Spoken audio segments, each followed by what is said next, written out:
In this video, we will derive the Poisson property mass function from the Poisson process, but using the characteristic function. We already established the property mass function for Poisson distribution using the linear differential equation in video 2. And now we want to derive this property mass function using the characteristic function, which is the phi sub x t defined to be the expectation of the e to the I times t times x. So to make this presentation self-contained, we restate the Poisson postulates and also the theorem 1. So the Poisson process means that we have a random variable nt, which is the integer valued random variable denoting the number of arrivals in the time period, say from 0 to t. And also here, lambda value is a given non-negative number. So a process satisfies the following 5 properties, also called Poisson postulates, is called the Poisson process and with rate lambda. So I have these 5 conditions. So first one is the initial number of arrival just equal to 0. And also we have this independent increment. So which means that suppose that we have a time axis from here's s, and this width is t, so this point will be t plus s. So we are talking about the number of arrivals in this interval, so that is ns. And also we are talking about the number of arrivals in this range. And you can see that 0 to s, also the s to t plus s, these two intervals do not overlap. So we said that the number of variables in the interval from 0 to t, also the number of variables in the interval from s to t plus s are independent.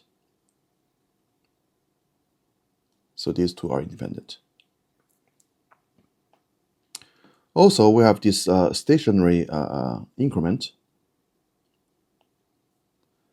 So which means that we still have this time axis, and we have t here, and also we have say s is here, and then we have this s plus t.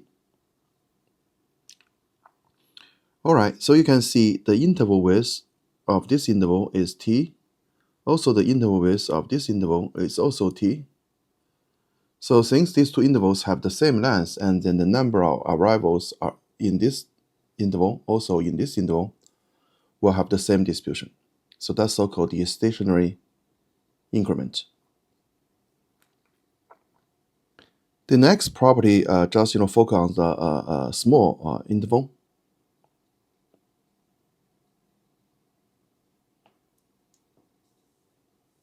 So here's 0 and here's delta t. So we're saying this is pretty small. Okay, so then the number of arrivals in this interval denoted by the n of delta t. So in this case, n of delta t can be equal to either no arrivals, or one arrival, or bigger than or equal to arrivals.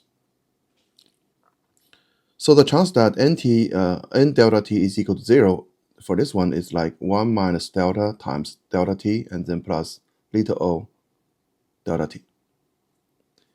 And then the chance that n of delta t equal to 1 is about equal to lambda times delta t and then plus little o delta t. And then for the third one, it's like just e little o delta t. So this is what the property D, also the property E, said.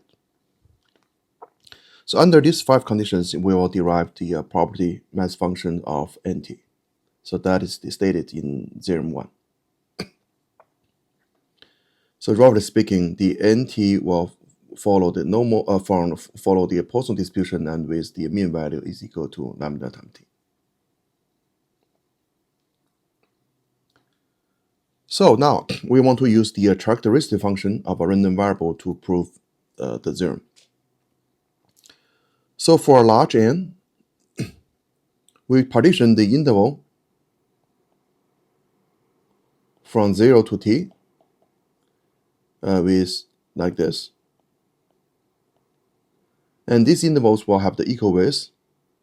And the width of each interval is just equal to delta t, which is equal to the t and then over the number n.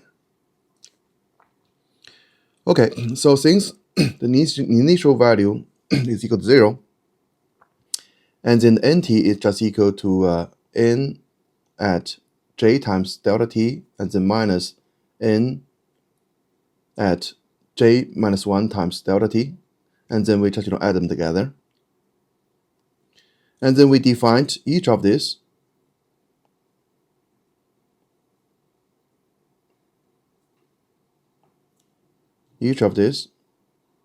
we call it xj. So following the property of the independent increment, also the stationary increment, we know that these xj's are RID, and with the same distribution of x, say, is equal to n of delta t. So let's compute the characteristic function of this x.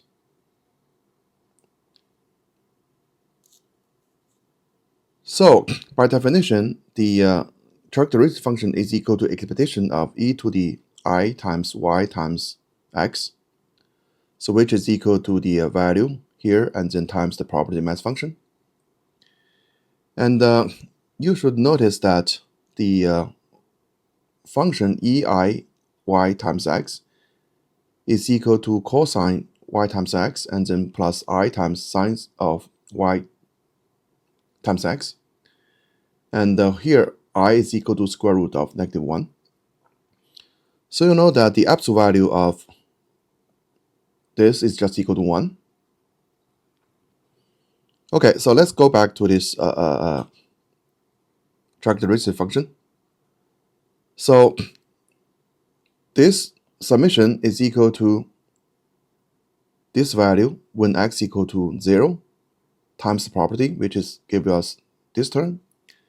And then we plug in this x equal to 1, which give us e to the I times y, and then times the property of x equal to 1, which is about equal to this, and then plus the rest, and also plus the little delta t. So now we take the difference between the phi sub x of y and with this part. So we know that the absolute value of this is less than or equal to the sum of x from 2 to infinity, and then the norm of this, or just absolute value of this, and then times this property x equal to lowercase x, and then plus the delta t. And because the absolute value of the e to the I times y times x equal to 1, okay, so all of this term just equal to 1. So this summation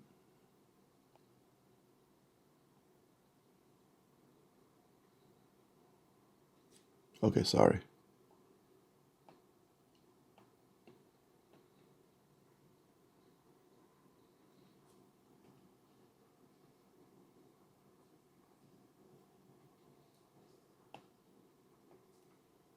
So this summation will be bounded by the property that x is at least 2, and also plot this little. And because of the no simultaneous arrivals, we know that this term is also the little delta t. So we conclude that the phi sub x of y is equal to this term, and then plus the little o delta t.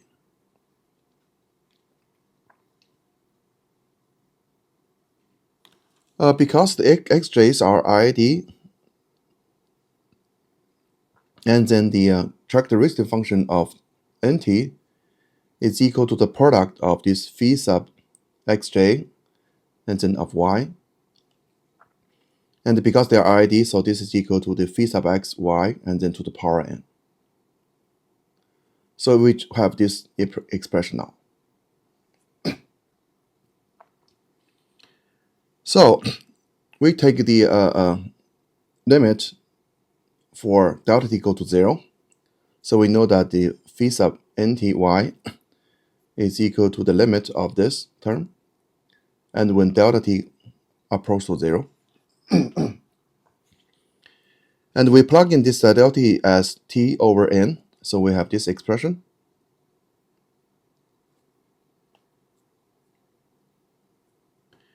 And then follow the lemma 1 below, and we know that this limit is just equal to e to the power of eiy minus 1 and then times lambda t.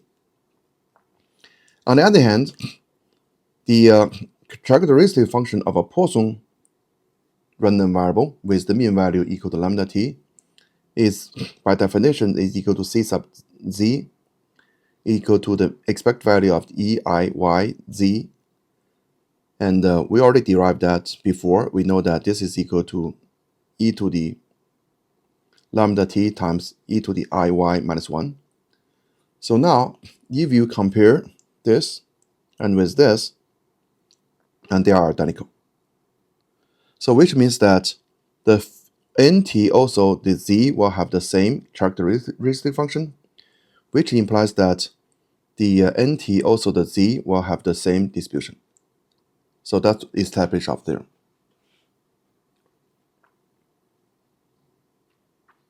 So next, let's take a look at the lemma 1.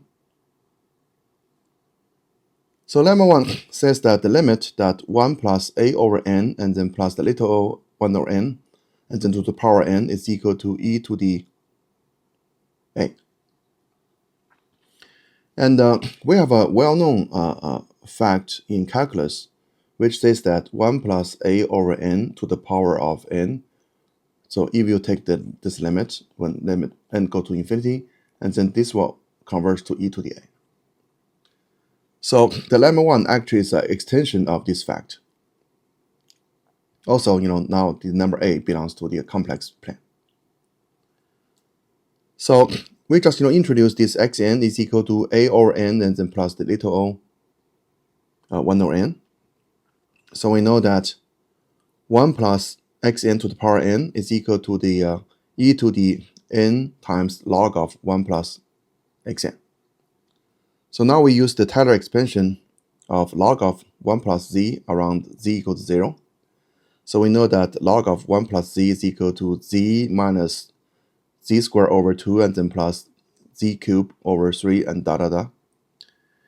And now we allow this xn go to 0. So we know that the log of 1 plus xn is equal to xn plus the little xn. So now n times the log of 1 plus xn is equal to n times xn and then plus n times the little xn. So this is equal to a plus little 1 and then times n times the little o 1 over n. So it's equal to a plus the little 1. So therefore, we know that the e to the n times log of 1 plus xn will approach to e to the a. So that's the what we claim in the lemma 1.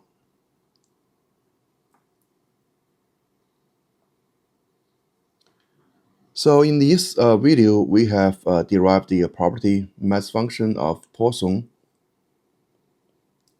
using the characteristic function. And we will derive this property mass function again using the moment general function in the next video. Thank you for watching.